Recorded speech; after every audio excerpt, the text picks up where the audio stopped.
АКШда калың жааган кардын курмандыктары 10дон ашты. Американын чыгыш тарабы 3 күндөн бери эч кандай байланышсыз отурат. Жааган кардын калыңдыгы 2 метрге жетет. Каза болгондордун басымдуусу тынымсыз кар күрөгөндүктөн жүрөккө күч келип каза болгон. Синоптиктер жекшембиде абанын жылышын болжоп атат. Мындан улам кар эрип, сел жүрүшү мүмкүн.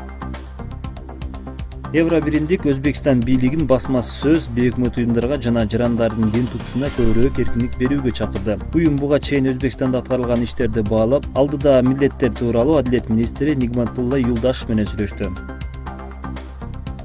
Кийинки жылдан Венецияда чемодан дөңгөлөктөрүн такылдаган табыш үчүн туристтерге айыппул салынат. Анткени бул табыштар жергиликтүү калктын укташына тоскоол болуп жатат. Туристтер үчүн айыппул 100 евродон 500 еврого чейин болот. Документ май айында күчүнө кирет.